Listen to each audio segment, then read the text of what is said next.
This is the 18th chapter of the Geezer Show. Didn't think I'd last this long.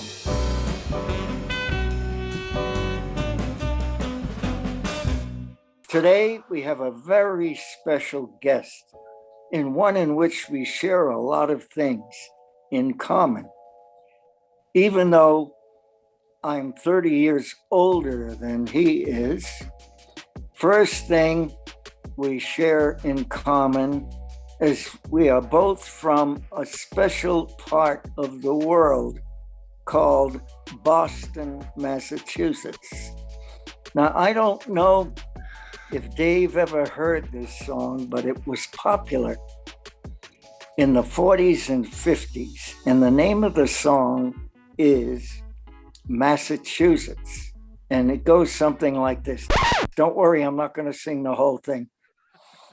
When that porter yells, Massachusetts, I'll be there with bells, Massachusetts.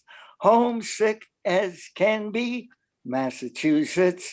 Boston, please for me, Massachusetts. That's all I'll say. Okay, and it was a very popular song in the 40s and 50s. It was first recorded by a jazz singer named Anita O'Day. Oh, Jesus, everything just fell. The second thing in common, we both had some varied, but in some cases, similar career experiences. For instance, world travel and newspaper and magazine writing.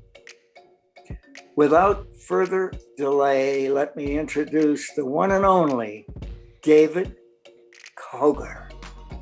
Welcome, Dave. Thank you, Lynn. That was a nice intro. I know we do share a lot in common, and I never heard that song. I was thinking more about the Bee Gees. Bee Gees had some song about Massachusetts, and I'm not going to sing it for you because it would be really hard. Can't be as bad as me. Speaking of jazz, we had a family friend. My parents had a friend named Paul Bromley, and Paul Bromley opened a bunch of, or at least one or two jazz clubs in Boston.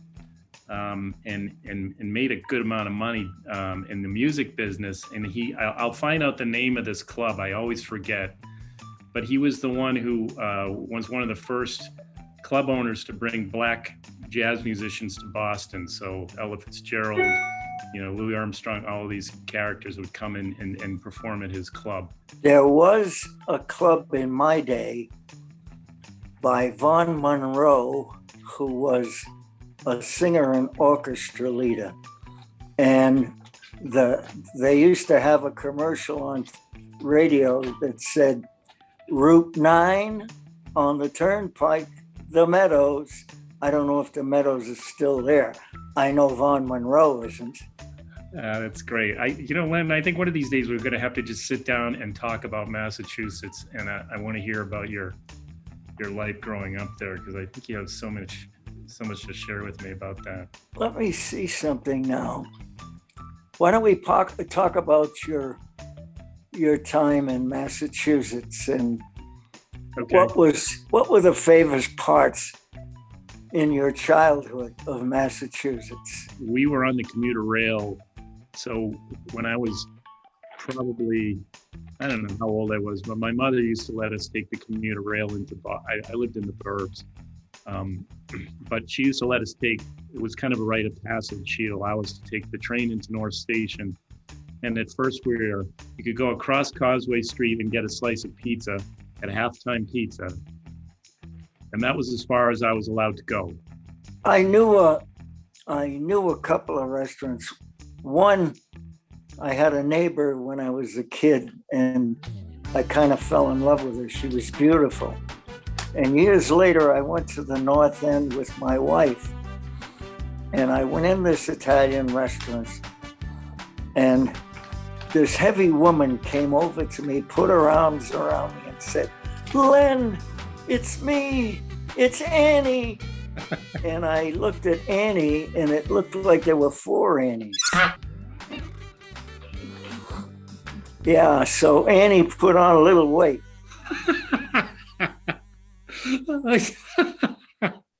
That's hilarious. But the great thing about it, she wouldn't let us pay for our meal. And then I went to a couple games with my grandfather. That was memorable. I still have a ticket stub from some game I went to in the 1970s. It was a Bruins game, and the tickets were $8, I think.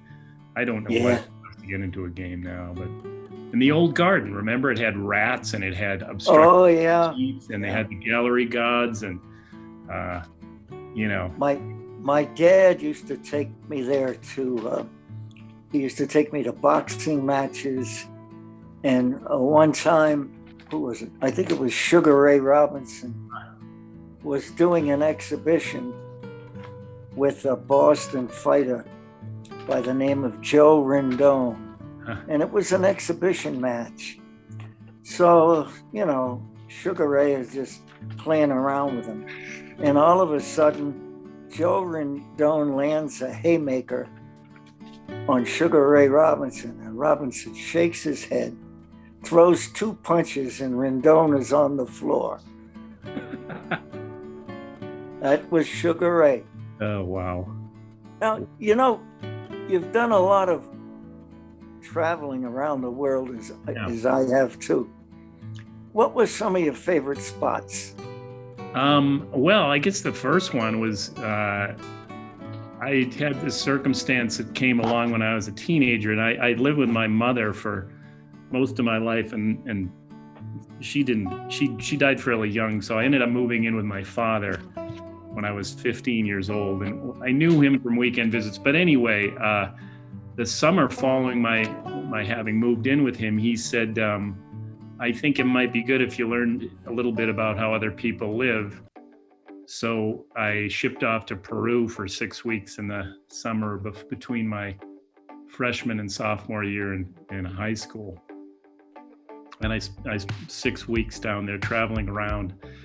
And I saw all of the tourist things, Machu Picchu and Cusco and Lima and things like that. But he was right, because as soon as I got off the plane in Lima, we took a bus into the city. And I've never seen, and I have not seen since, poverty like, that road that goes, it's coastal, desert, sand dunes, corrugated tin shacks. But a beautiful country, coastal desert, rainforest, the Andes. We went into the Amazon. I was with five other high school kids, and we had 2 graduate students along with us who were supposed to be chaperones, and they kind of did it, but they didn't. And that was good because, I didn't really have any fear of things, and I kind of took off and made friends down there and explored on my own. That was sort of what started it for me. I was going to say my favorite country. I was there while in the Navy, and then years later I was there on business, was Singapore. Yeah. I know that you had a lot of experience in academia, and I'm just wondering if you could get into that a little bit. You did teaching and so forth, and writing. Yeah, I've done so many different jobs, Len. I sometimes wondered, I did teach after Fidelity. I went and I taught at a boarding school in Connecticut for a year. I was in my early 20s, and I had these kids. It was a place called Cheshire Academy. We were a stone's throw from Choate and Hotchkiss and a bunch of the fancy prep schools down there. And a lot of the kids we had been kicked out of these other schools for various things. So it made them kind of interesting kids. They weren't necessarily great scholars, but they were good kids who really had other talents that weren't going to fit in with. Anyway, so I taught a little history seminar. I taught freshman English. I had to coach a team, so I coached the JV soccer team, and that was like the bad news bears of soccer. I think we lost every game. But I was also a dorm parent, so I had this apartment at the second floor in this dormitory on one end of the hall, and then at the other end was a couple. And I don't think they really ever took too kindly to the fact that I was a single guy. And I got along great with the kids. Some of the parents were a little challenging, but I had kids who got in trouble a lot, and it was just adolescent hijinks, and I was supposed to, take them before the disciplinary committee and do all of these things and everything. And I just, a lot of times, I lost my sense of smell, and I would sort of turn a blind eye, because my thought was if they were at home, they might get grounded. If they were caught and brought to the disciplinary committee at this school, they'd be kicked out. And so a lot of times I didn't pay attention to things that seemed minor infractions to me. We did have some kids who you may edit this as well, but this story I'll never forget. One of my advisees, this is a long time ago, so they had smoking areas for teenagers at this boarding school. Outside, there were these park benches, and there was a smoking area. And one of my advisees got up on the bench, and he started turning in circles and peeing, and he he hit a couple kids, and it's a Friday night. So the following Monday, I had to go to this disciplinary committee with this kid, and I had a meeting with the dean of discipline ahead of time, and we just couldn't stop laughing. It was like, what are we going to do? Well, as it turns out, some of these kids were pretty precocious, and one of them had gone to Washington Square Park, and he came back with a sheet of acid.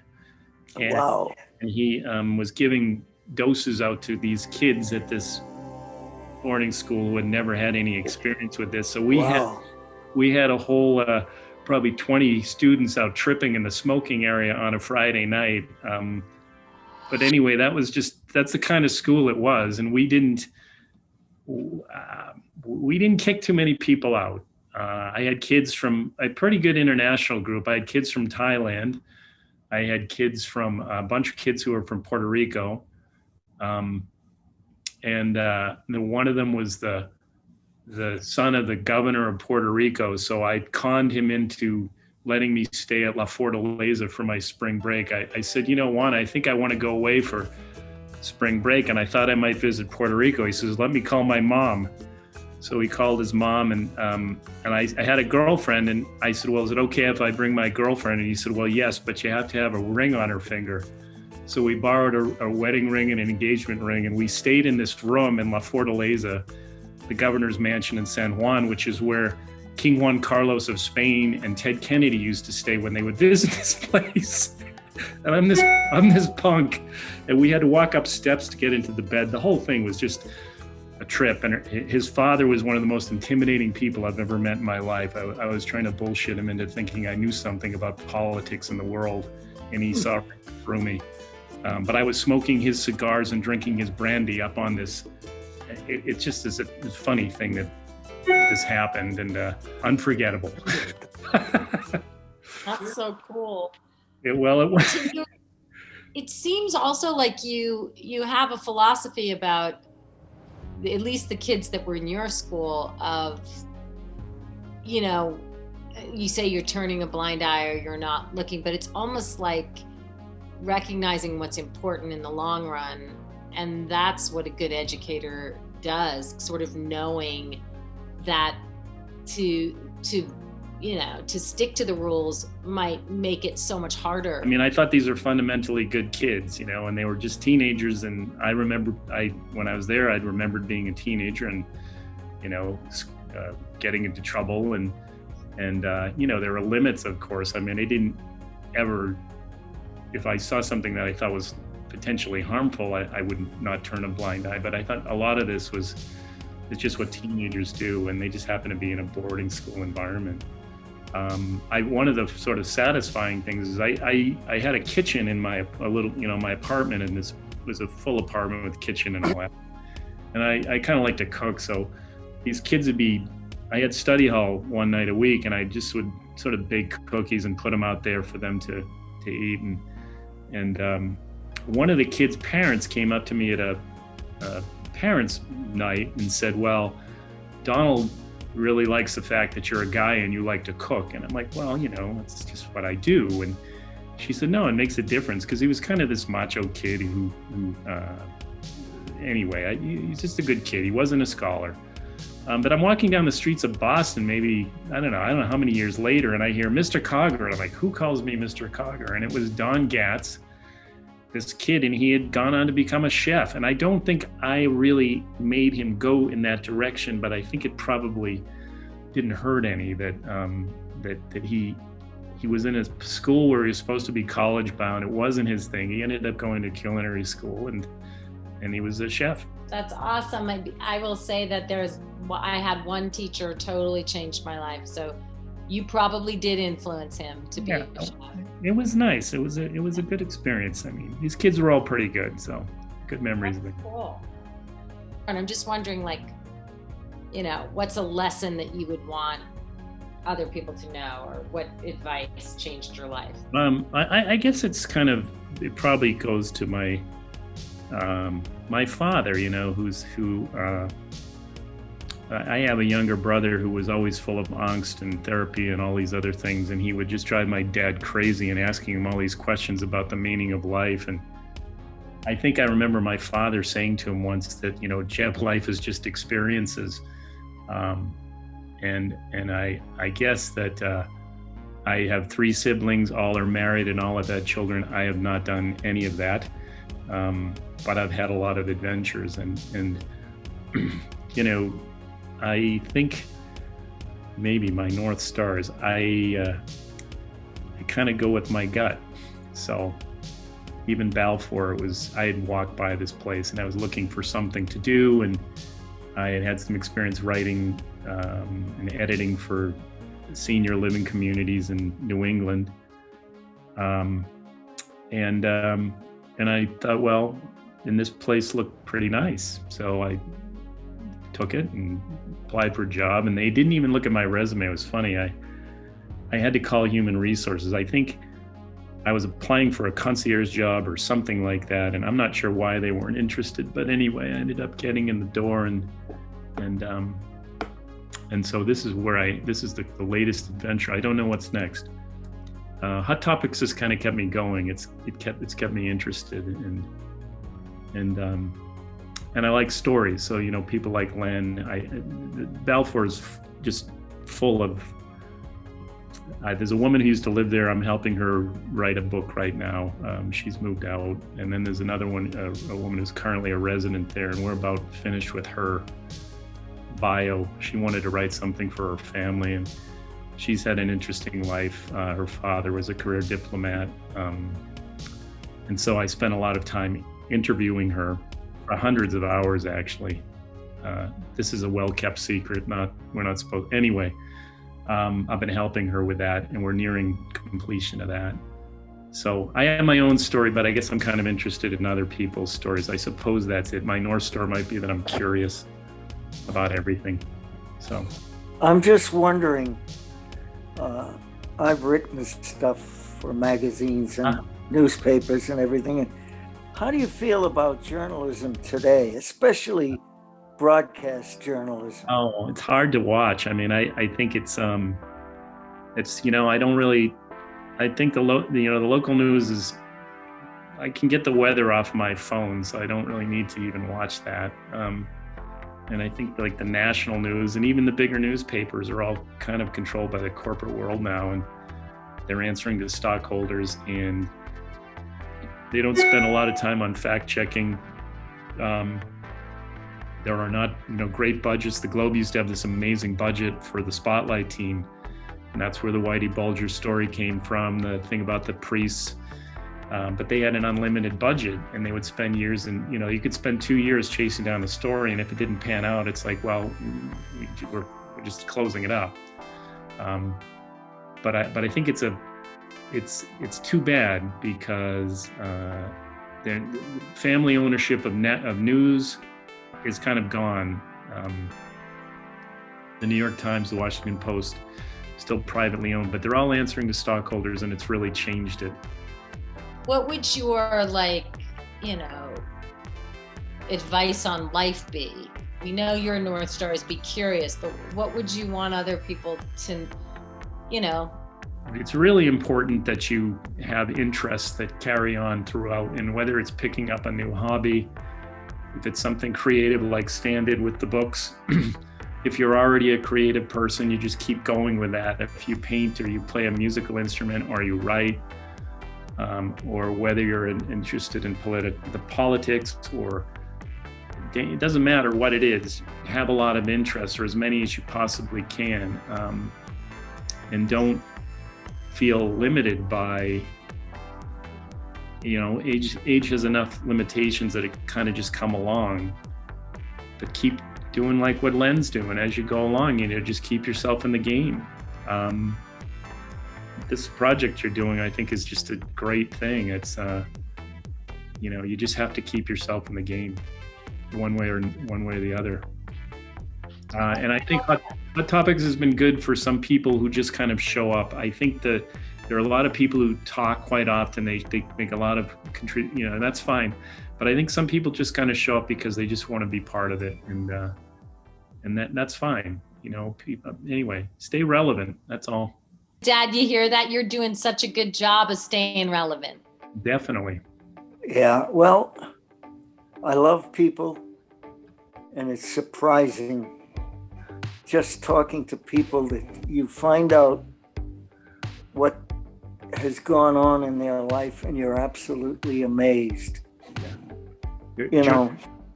Len, I think you're Balfour's answer to George Burns. Amazing. I don't smoke cigars, but I do drink martinis. Well, I've heard this about you, yes.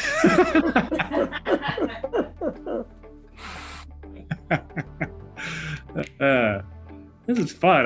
Len, I think this is great. I'm so flattered that you asked me to do this. This is just... But you're such an interesting guy. It amazed me. Because, you meet someone and you accept them, and then you start to delve into what they've done, and it's amazing. And I really appreciate you coming on. You got a fabulous story. Well, Loved it. I thank you so much.